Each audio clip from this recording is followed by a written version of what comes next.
Listo. Ahora sí. Buenas noches. El día de hoy les vamos a hablar acerca del uso de las radiaciones ionizantes a cargo de los estudiantes Cindy Alexandra Zambrano, Erika Alejandra Bustos, Daniela Alejandra Lezama, Leonardo Martín Acuña y Linda Azucena García. Para empezar, podemos decir que como futuros tecnólogos en radiología estamos directamente expuestos a la radiación ionizante, ya que nuestro papel en el diagnóstico por imágenes es indispensable, pues esta herramienta, que aunque es esencial en el diagnóstico, conlleva unos riesgos sumamente importantes en el diagnóstico y para la salud. Por esto se hace sumamente necesario, perdón la redundancia, aplicar medidas de protección radiológica, de las cuales vamos a ir hablando en el transcurso de esta presentación. Y aunque los avances, los avances tecnológicos en el tratamiento y detección de todas estas patologías ha evolucionado, asimismo el riesgo biológico va aumentando cada vez más. En cuanto a los efectos estocásticos y efectos deterministas, lo que hace necesario que nosotros como futuros tecnólogos tengamos claro el uso de los elementos de protección y una adecuada técnica en el manejo de las diferentes herramientas radiológicas. A continuación, mi compañera Erika. Listo, buenas noches compañeros. Mi nombre es Erika Bustos. Les voy a hablar acerca de la ICRP. Para empezar, pues les explico, la ICRP es básicamente la Comisión Internacional de Protección Radiológica. Entonces, esta asociación o esta comisión lo que hace es, digamos que tener ciertos objetivos para, pues, como proteger como tal, no solamente a las personas directamente expuestas a la radiación, sino también pues a las generaciones futuras, ¿sí? Entonces su objetivo general o principal es buscar como que no haya ese tema de las enfermedades generacionales, ¿sí? Que no se involucren las generaciones futuras de pronto en enfermedades hereditarias causadas a causa de la exposición a la radiación, ¿sí? Ese es básicamente su objetivo principal. Otro de los objetivos es buscar un equilibrio entre los beneficios y los riesgos. Entonces, ¿qué significa eso?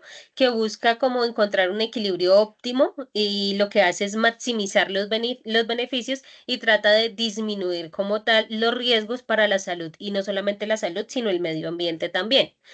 Otro objetivo es, digamos que la minimización de los efectos biológicos. Entonces, ¿qué busca esto? Mantener la dosis por debajo de los umbrales conocidos, ¿sí? Entre más baja sea la dosis, pues mayor beneficio para la sociedad en general. Otro objetivo es el marco regulatorio y ético. Entonces, este marco regulatorio y ético lo que hace es que incluye unos principios que son como la justificación, la optimización y la limitación de la dosis. Entonces, vela por esos principios. Listo, cambiamos por favor de diapositiva. Por otro lado, pues hay tres tipos de exposición a la radiación ionizante, que son las planificadas, que son, por ejemplo, lo que vendríamos haciendo nosotros, ¿no? Nosotros como futuros radiólogos, lo que vamos a hacer es un uso de la radiación planificada de manera organizada, va a haber como un control, por decirlo así, del uso de la radiación. Por ende, esa hace parte de las radiaciones planificadas, ¿sí? Están bajo un control estricto. Nosotros vamos a controlar cuánto tiempo de exposición vamos a estar nosotros o el paciente, etcétera, etcétera. Esa planificada hace referencia a esto. Las de emergencia hacen referencia, por ejemplo, a lo que sucedió en Chernóbil. ¿Recuerdan el tema de Chernóbil, bueno, las bombas atómicas, todo este tema de la radiación? Esas son emergencias que ocurren y que no son planeadas, son catástrofes nucleares que ocurren y esto hace parte de las emergencias, del tipo de posición de exposición de emergencia, ¿sí? Son acciones que son urgentes, ¿sí? Y que se busca pues mitigar sus consecuencias. Y por último están las existentes. Entonces, ¿a qué hace referencia las existentes? Hace referencia a las que encontramos en el ambiente. ¿Sí? Son la radiación como tal presente, ya como tal en la cotidianidad de todos nosotros. Eso en relación a ese tema. Le doy la palabra a mi compañera siguiente.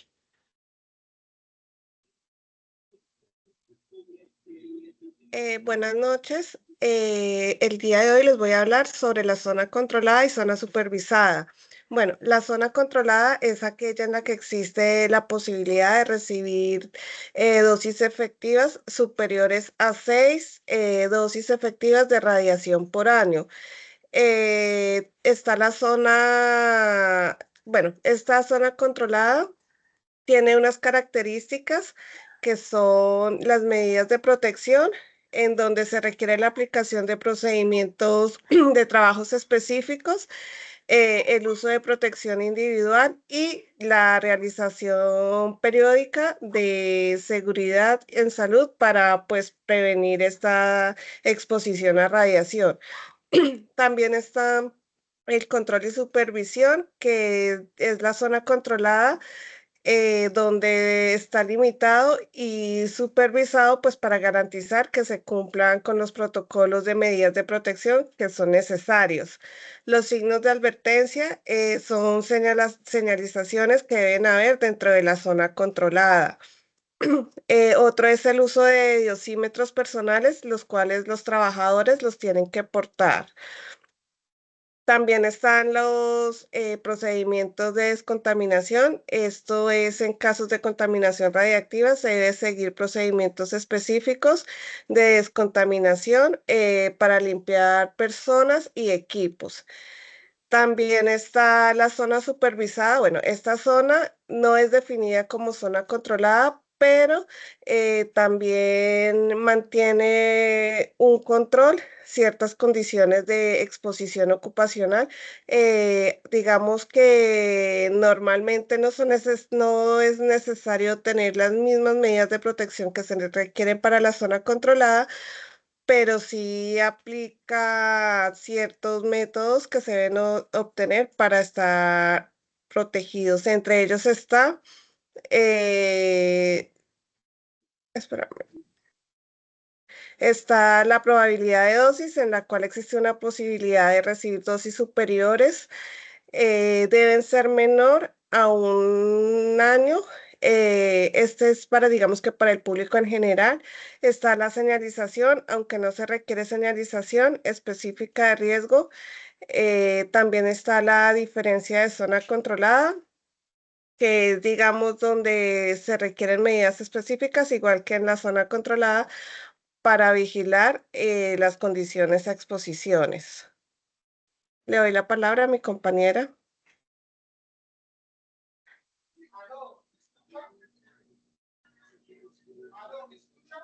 Hola a todos, mi nombre es Martín Acuña. Yo les voy a hablar acerca de los elementos de protección en radiología.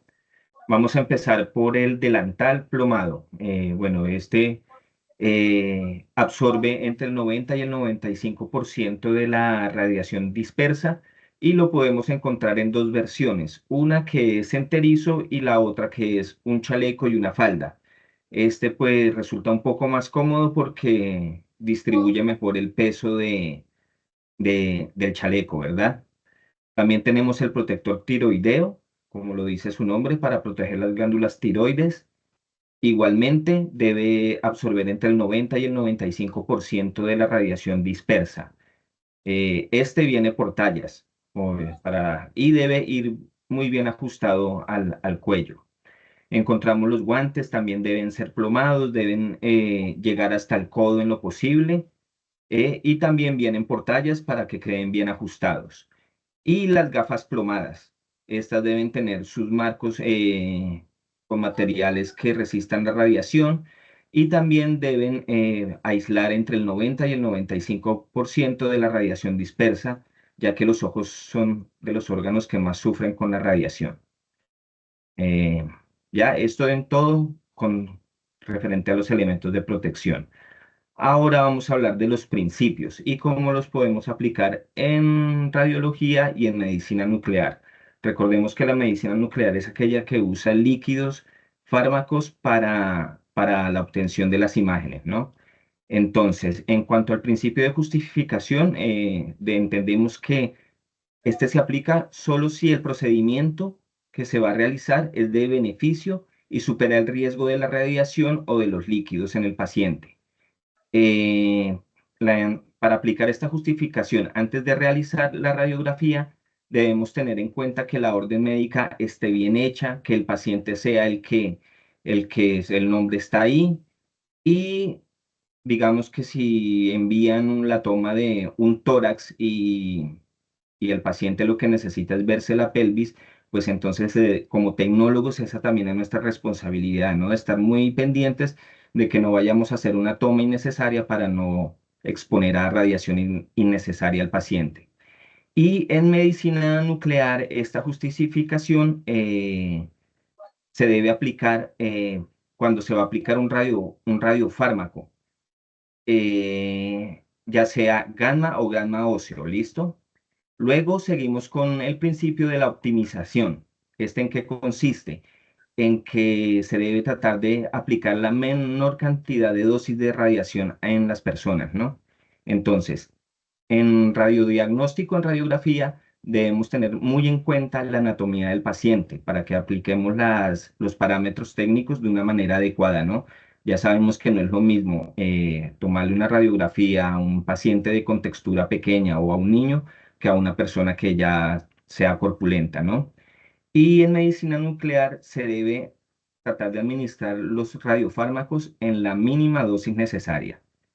Y el otro principio que tenemos es el de la limitación de la dosis, pero ese aplica más que todo para nosotros, para el personal que labora en salas de rayos X y en medicina nuclear.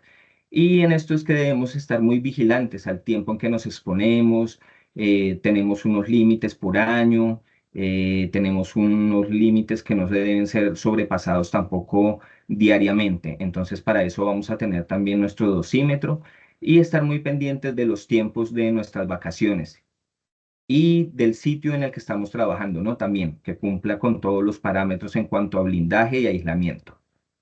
Bueno, agradezco a todos por la atención.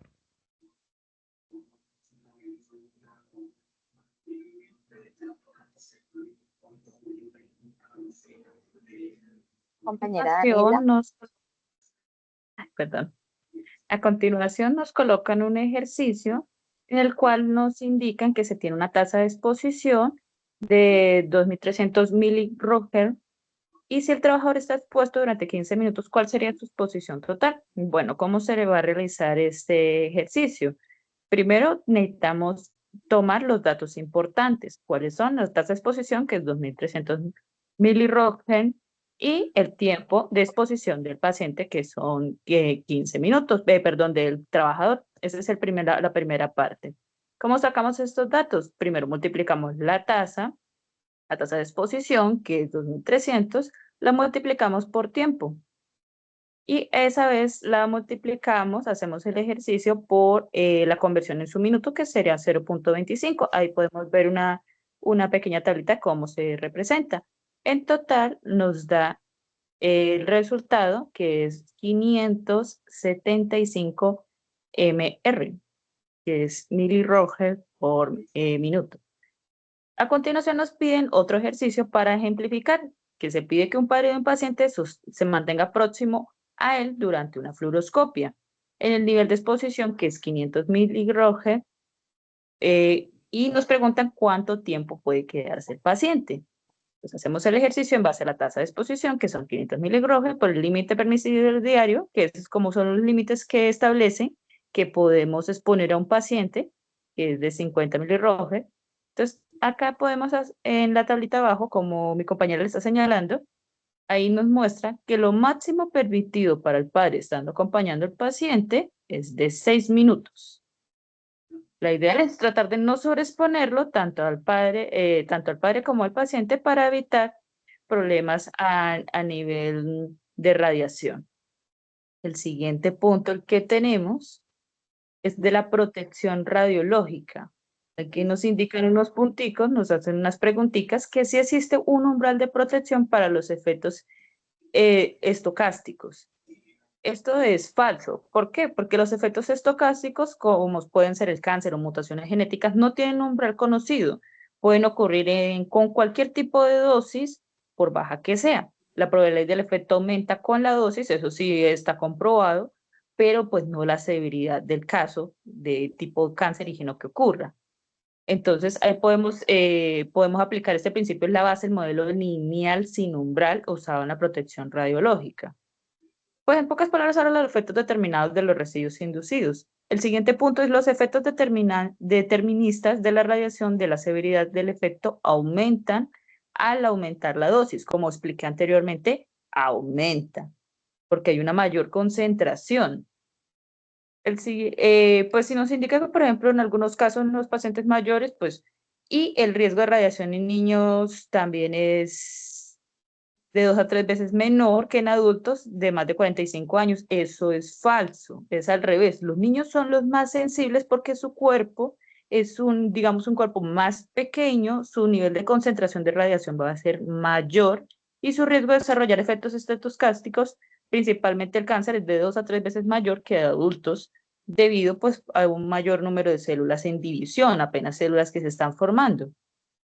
El siguiente punto es las lesiones en piel y las opacidades en el cristalino son efectos deterministas de la radiación. Eso es verdadero, porque tanto las lesiones cutáneas como las opacidades del cristalino son efectos determinantes y aparecen cuando se supera pues, el umbral permitido de la dosis de radiación.